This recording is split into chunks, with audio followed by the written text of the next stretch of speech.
Man, Transformers Armada had some very inconsistent designs. I mean, we got Optimus, which is one of the coolest Optimi ever, yet we also got weirdos like this, and this. That's Sideswipe, by the way. And now, this? Well, this particular figure is actually kind of fire, but the original toy of him was the textbook definition of okay, but why though?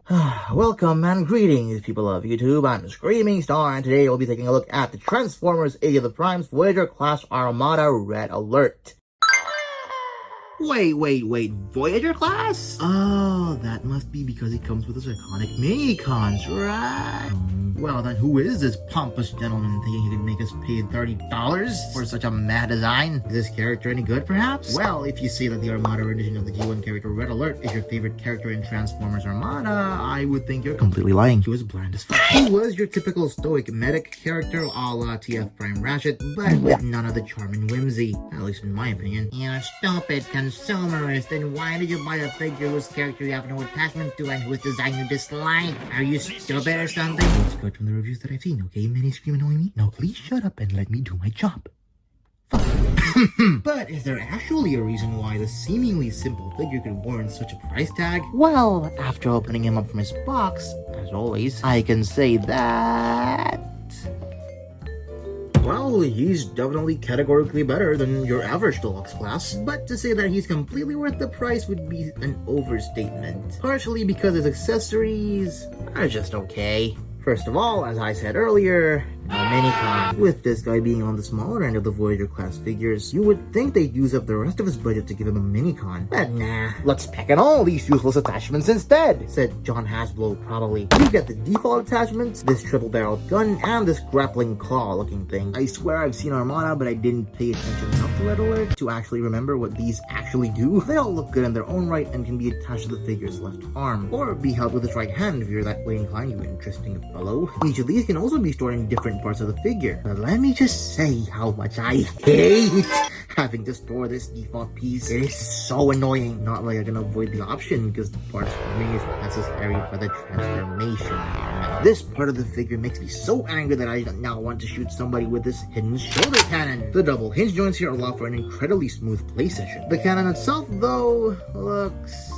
this is a rectangle, dude. A faithful rectangle, but of course nonetheless. I guess it does look a bit better if you plug some of these attachments onto the 5mm port on the barrel. And you can even make him hold this thing with his right hand. Okay, that actually looks pretty sick. No left hand, by the way, but that's show accurate, so I don't really care. And while I also don't care for half of these accessories, they still provide a decent amount of play value to the figure. Though I would honestly trade 2 of these arm attachments for his minicon, whom I can't even remember the look or the name of. Have I mentioned that I'm a real Transformers fan? Well, fortunately, I at least do care about the figure itself. That's a good thing, I think. Yes, despite the original design not being my favorite, I still think this toy pays a good amount of respect to it, whilst giving it its own new direction that makes this a slightly more appealing design than that original toy in my opinion. Head sculpt is great, very RoboCop / Power Rangers coded, and the light piping here is a very nice addition. Doesn't work all the time, but when it works, it looks really good. Below the head is a really cool looking chest with all the car details courtesy of the vehicle mode. Car hood chest on Transformers have always looked cool to me, and thankfully this guy is no exception. There is an exception to the norm with how these doors are handled though, with them being situated atop the shoulders instead of behind them. It's an interesting design choice that emphasizes the Unicorn Trilogy trend of slapping random vehicle parts on robot body and just see whatever works. Which, to their credit, these do work. Arms and legs aren't anything to write home about, other than how thick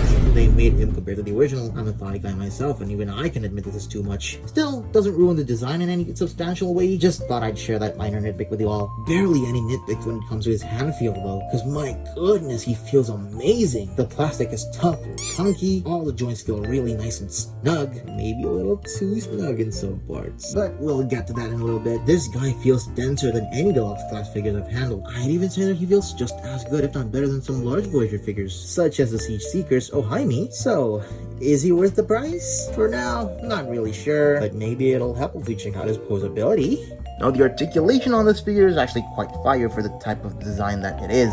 Ball joint at the head and a hinge joint for the transformation, and there is a cutout at the back so he can look up that far. I don't know why you would need Red Alert to look like this, but hey, it's nice that it's there. Shoulders rotate 360 and they move out. Be careful because these shoulder pads might come down as you move the shoulders down. These are also on hinge joints, so you can configure that however you want. bicep swivel, double jointed elbows for the transformation, but they are way too tight on their indented ratchet joints. Even have a friend who said that he didn't enjoy messing with Red Alert just because of these elbows. I wouldn't go that far, but I totally see where he's coming from. I mean, these are just they're kind of a chore to mess with, but you do get a swivel at the 5mm port here, and a wrist swivel on the right side. You can move the backpack out of the way to make room for a waist joint. Because of the hinge joint for the transformation, he can crunch backwards quite a bit. And if you see this gap filler here, you can easily take that out. That does expose the mushroom peg joint for the waist swivel, but what that also does is it gives him an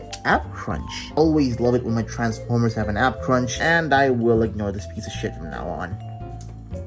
Legs can kick forward that far and back that far, as long as you get this backpack out of the way. He can do the splits, thunder thigh swivel, single joint at the knee. There is a joint here, but that's for the transformation. His ankles can move down that far and up pretty much all the way. Hinge joint at his heels, by the way. And finally, you get the ever-present ankle pivot. Always there and always appreciated. So like I said, the posability here is really dang good. And of course, we'll see his posability in action when he strikes some poses.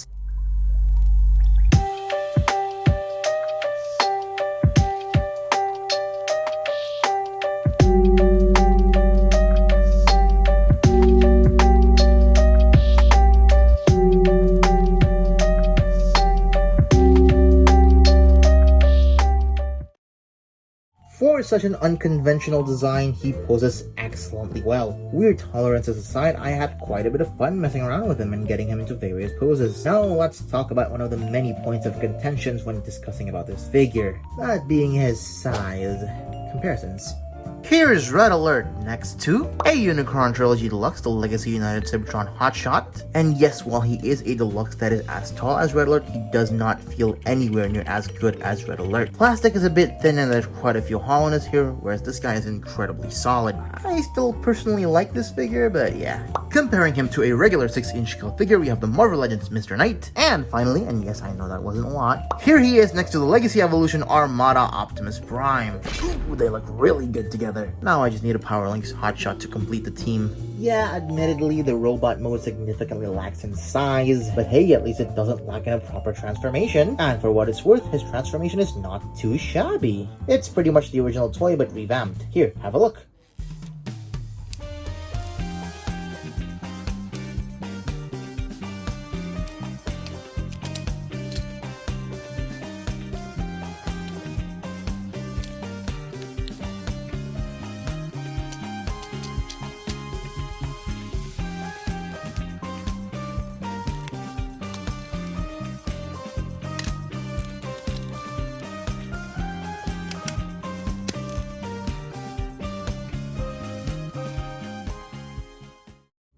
This is a damn good car mode. Nails the original design right on the head, other than some slightly annoying fire undercarriage. See, I told you this guy's slick. Aside from that, I have practically zero visual qualms with this guy. It's just a nice, blocky, and robust car mode with some nice integration of clear parts that I do enjoy. Not only does the vehicle mode look good, it's also super solid and is still very fun to play with. But it doesn't say Red Alert, so 0 to 10. But hey, the shoulder cannon still functions here. That does add to the play value, right? That's nice. The way these hinges operate is just so satisfying to experience. It's just so inviting for me to fiddle with it. Adding to the playability are these pinned wheels that ensure he'll roll very well on most surfaces. Killer vehicle mode overall, but is it enough to justify the high price point? Well, that's up for me in a few seconds to decide, right after these size comparisons. Here he is next to Hotshot, Mr. Knight, and finally, Optimus. And that wraps up my review for the Transformers Age of the Primes Voyager class Armada Red Alert. As I've said throughout the review, this figure is one hell of a fun oddball to mess with. He's chunky and solid, perfect for many hours of handheld play. However, does that chunkitude warrant paying Voyager price for him? Well, I really do think it comes down to personal preference. It depends on what you look for in these kinds of figures to figure out what you think will be worth the price of admission. If you think the plastic density of a figure contributes a lot to its worth, then absolutely, this thing is a pretty good deal. However, if overall plastic quantity is what you prioritize, then there's really nothing that will blow your mind here. And I suggest you wait for a sale to pick him up. To the Armada fans in the audience though, I'm sure the sole sight of best character alone is enough to make you pay a quarter of a kidney's worth for him, right?